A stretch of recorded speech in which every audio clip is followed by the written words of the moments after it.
Hello, and welcome back to Fanci Girls Drinks. Today we are discussing the different categories of wine and the proper glassware it should be served in. And we got a special guest. We got Mr. James Brown. Can you say hello, Mr. James Brown? Can you say hello? James is too busy looking at this charcuterie board. So, anyway, what do you have for us today? Okay, so today, like Fancy mentioned, we're going to be talking about the 5 classes of wine and the different glassware for those wines. So the 5 classes are red, white, rosé, sparkling, and dessert wine.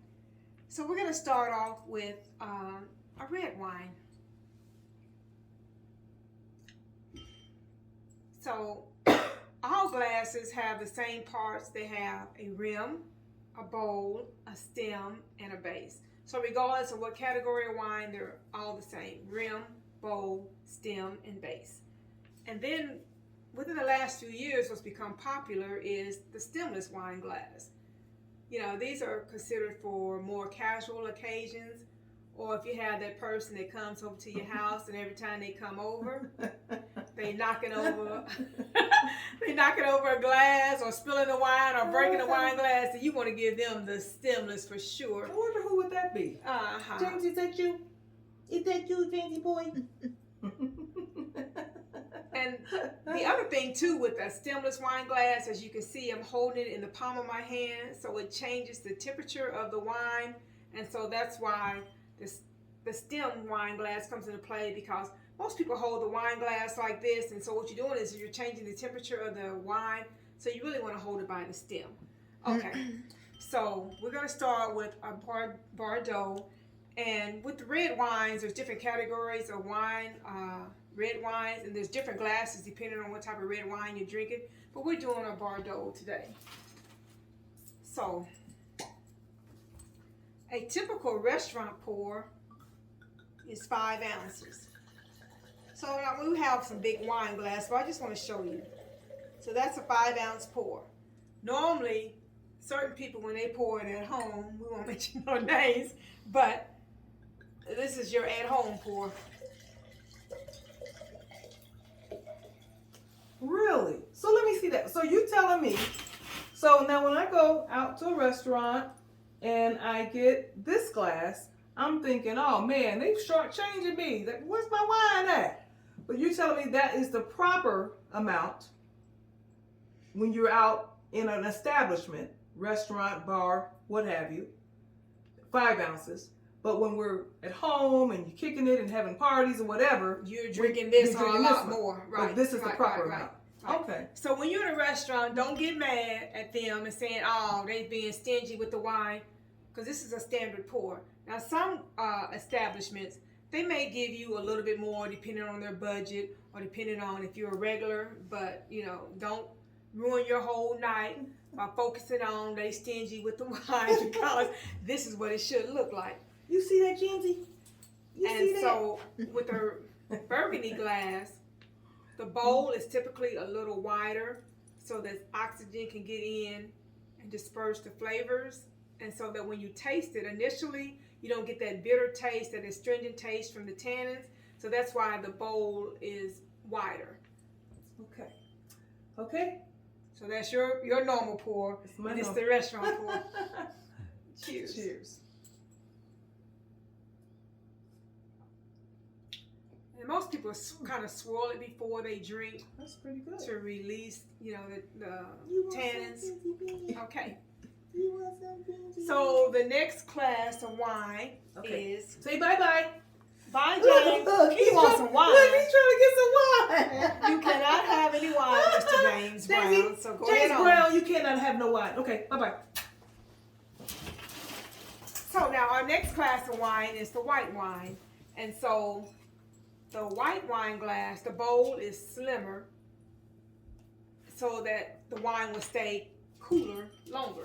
Because when you drink a red wine, typically you don't want it chilled too much, but with a white wine, you want it chilled a little bit more. So today we're drinking a Chardonnay, and actually a Chardonnay, there's a certain glass for a Chardonnay. It has a little bit wider bowl too, because you know of the buttery. You want the oaks and stuff to settle in the Chardonnay. I have two good girlfriends who love Chardonnay, drink nothing but Chardonnay. And I've had Chardonnay and I never really particularly cared for it because it's a little drier than I cared for. But one of my girlfriends in Florida, she introduced me to a Chardonnay, and for the first time drinking it, I could taste the buttery, woodsy notes in it. And I was like, okay, now I understand what they're saying when they're talking about buttery taste. So after she introduced me to this particular brand, I started drinking Chardonnay all the time. And I kind of like it. I do. So. All right, so. Test time? Test time. Okay. All right, cheers. We know we got cheers. Cheers. You smell? Okay. Let's see. So remember always to drink your glass by holding it by the stem, and then make sure you have it at the proper wine temperature, because with the white wine it's a little bit more acidic, so the cooler temperature and the narrow bowl allows the acid to kind of like kick in, so make sure you chill it. So it's not bad. It's not bad. It's not as buttery as I've had in some Chardonnays. So it's not bad. But you know, I'm a red girl, so it's not bad, but this would be my drink of choice. And then you know what they say that with red wine, you're supposed to serve it at a temperature between 55 to 60 degrees. But to me, when I'm drinking wine, I want a little chill on it. So sometimes I would take like if I have some grapes, I would freeze them and then drop them into the wine glass. So it kind of keeps it a little bit chill, but it doesn't really change the flavor of the wine. A little extra chill, yeah. And then when you look, wine is a personal preference. So some people like sweet, some like semi-sweet, some like dry. And so like with this one, if you look at the back of the wine bottle and look at the description, it may say blackberries, blueberries, strawberries, or whatever. So sometimes I would take that frozen fruit. If it's blueberries, I would take some frozen blueberries and drop it in there, or some blackberries to kind of enhance the flavor, keep it chill, because I know you're supposed to drink red wine at a certain, warm room temperature, like room temperature. I don't really care I like for a little that. chill It's a matter of on mine, preference. too. And then some people like sweet wines. It's a matter of what you like. So when you go into the store, take the time to look at the wine bottle, look at the back, see what's in it, if it's dry, sweet, whatever the case may be, and you buy according to your preference, not what the wine people say and what the experts say. What's popular and all that kind of stuff. You drink what you like. What you like. Whatever it is. A little rosé, a little, I don't know, table wine, red wine, Cabernet, whatever it is. I like mine I don't like a real sweet wine. And I don't like dry. So I like kind of in between, or semi-sweet. In the middle of the road. Yeah. And then I'm not going to lie. When I look at my wine, I look at the alcohol percentage, because the higher the alcohol content, well, we know what that means, right? And so usually sweet wines have a lower alcohol content. So somewhere in between, I like mine a little bit higher, because I'm trying to get a little buzz when I'm drinking my 10%, wine. between 10% and 14% is a good percentage. Actually, 10 is kind of low. Mm-hmm. When I look at my wine, I typically get 13 and higher. You're going to get a good, nice little something with that. Right, and then you don't have to do a big pour like this one right here. If you're dealing with like a 7 to a 9%, then that means you're going to be getting a bigger pour because you're trying to get there. But a higher alcohol content, you could be satisfied with the standard 5-ounce pour. So the next class of wine is rosé. And so rosé all day. All day.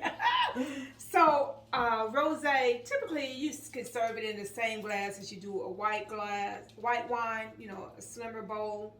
And so rosé, a lot of people think that a rosé is a mix of a red and a white wine, but really what it is it's the red grapes, and it's not a particular type, it's a variety of red grapes. And what they do is they mash the juice out of the grapes, and then they let it macerate in the grape skins between 1 to 3 days. and no longer than that. And so you'll notice when you look at rosé, some are more pinkish in tone, some are light pink, dark pink. So that is determined by how long they let it sit in those grape skins. Now see that right there, it really was a learning experience for me, because when you look at the color is so pretty. I always associated that color with sweet. But I found out, remember you was on that rosé kick? Yes. She was on a rosé kick. She searched high, she searched low for like the last 3 years for the perfect rosé. Did you ever find the perfect rosé? Well, let me say this. I got caught up in the rosé game, right? Because, when you watch these Food Network channels, they're talking about rosé, and it's the wine of the spring season and summer. It's big on the West Coast. Yeah. Rosé is really big on the West Coast, and with the Hollywood crowd, it's really big. So actually, rosé is one of the original wines, so it's been around for years. We're just getting a little hip to it in the USA, but in France, it's been popular for years. It's one of the original wines. But yeah, I was like, man, it looks so beautiful. Look at that. And it's like spring, Don't summer. let it fool y'all. It's not sweet. It's most rosés are dry. Most rosés are dry. Yeah. The French rosés are a little bit drier than the American rosés, the California rosés. But I like a rosé. It makes me feel like I'm really doing something. I'm participating in the popular culture and whatever. So enjoy the rosé. Now this one's not bad. It's kind of middle. It's not too dry. It's not too sweet. It's a little more drier than my taste. But this, when you look at this, me personally, when I saw this color, I was like, oh, I know I'm gonna like that. It's gonna be sweet. It kind of fools you because it can be really, really dry. Yeah. So what I would do because I was experimenting, trying different rosés, recommendations and whatever. And so if it was too dry, I'm not wasting no one. So if I look at it, it has strawberries in it or whatever the fruit content of the rosé is, I will put me some frozen strawberries in it, frozen berries, whatever, just to kind of like enhance it so it's not so dry. But I still lean toward a rosé in the summertime. And I have a tip for dry wine. Now this is what me and my spouse do.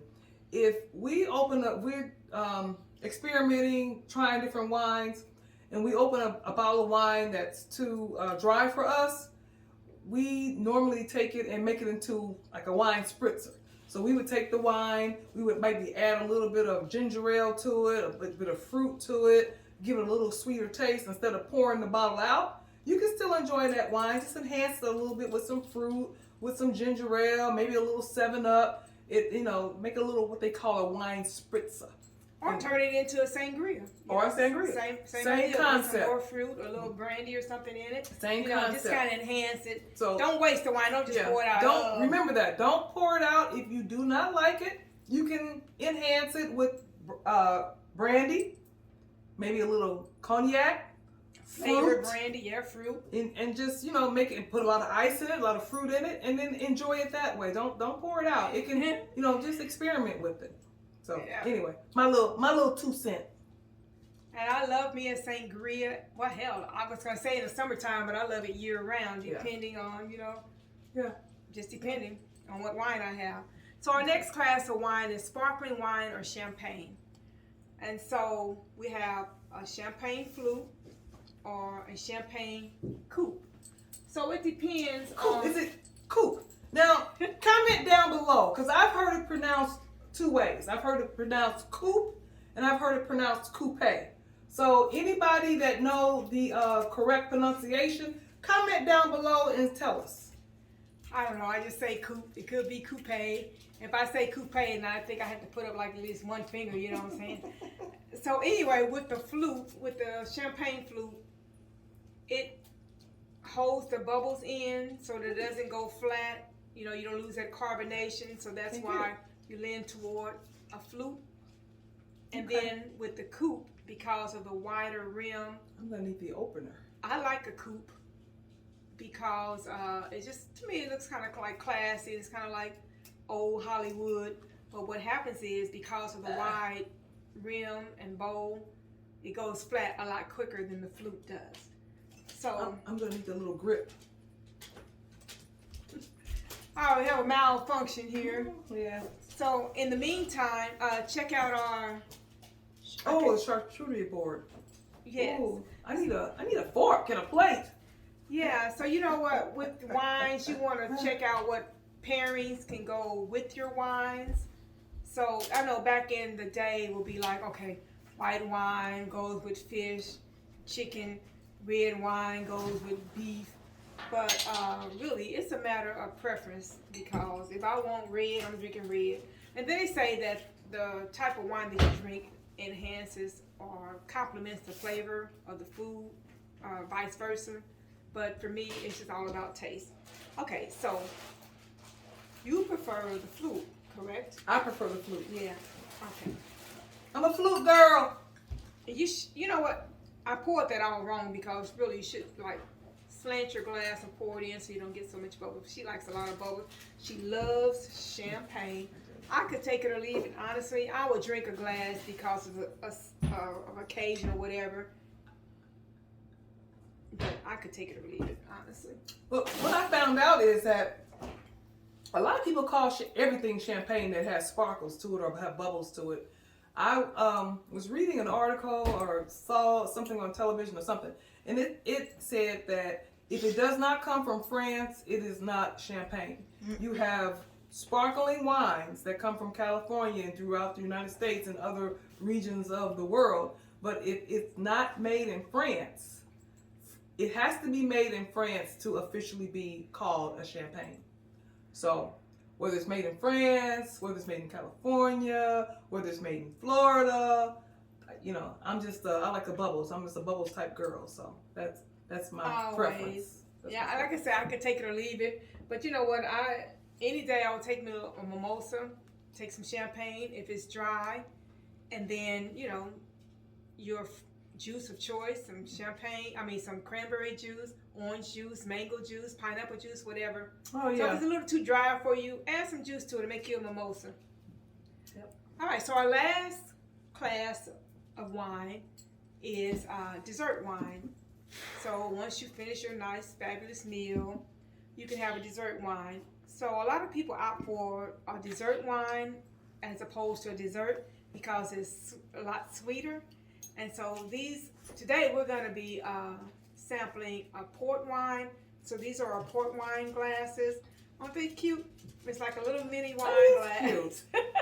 And so it's only like maybe 3 ounces of wine. Yeah, because you're just like trying to like finish your dinner off. You don't want a big glass of wine because you've eaten, you've had some drinks and whatever. So just a little dessert wine. So a question. So dessert wine, I've never out at a restaurant, I've never had a dessert wine.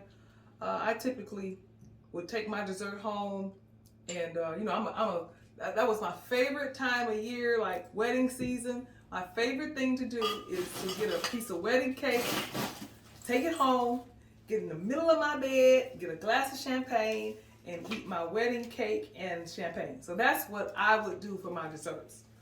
Typically, I've never had a dessert wine. So is dessert wine served with chocolate, with cheese, or what's the best way to have a dessert wine? You know what? It depends on what restaurant you're at. You know how fancy the restaurant is. Some serve it with chocolate, some with cheese, some just by itself. But this particular wine is a port wine because there's different classifications of dessert wine. Some are real sweet, some are fortified. So this is a port from Portugal, and it's a fortified wine, and it's fortified because they add cognac or brandy to it. Oh. So if you look at a port, it kicks the alcohol volume up to like over 20%. Oh. And so after dinner, it's a small amount because you already had a nice rich dinner. You've had some drinks. So, you just want to just like settle into your evening and finish it out. You may not want, a heavy dessert. Mm-hmm. So you're drinking your dessert wine, 20%. Go ahead on and make sure that your highs stay high. So it's from Portugal. That is good. That's delicious. Yeah. Oh, it's sweet. It is sweet, but it's delicious though. Come here, Jamesy. It's definitely sweet. He is not going to cooperate. I don't know why you keep trying to call him. He is not going to cooperate. So listen, the bottom line is drink what you like. drink what you like. Forget about what they say on television, Food Network, wine A wine connoisseurs, enthusiast, all that kind of stuff. yeah. Drink what you like. Drink You know, what you life like. is short. Drink what pleasures you. So, That's what I say too. okay. So, All right, see, she look. see, look I'm a I red grabbed girl. this one. She grabbed the. Now ain't no red. It's like the extra pour. No, That's it's what the it is. red girl. I'm a red girl. Uh-huh. I'm a red. And we've got a lot of pairings to go with it. So, what's my? I'm gonna get me a little cheese to go with my red. I'm gonna put some grapes in my port. Mm. I raised you one grape. Cheers, y'all. Join us next time. Comment down below. Tell us what your favorite wine is. Don't forget to like, share, subscribe. Come back next time. Let us know what type of series you want to see. Let us know your favorite. Are you a rosé girl? Are you a red girl? Are you a sham girl? Let us know. All right. See you next time.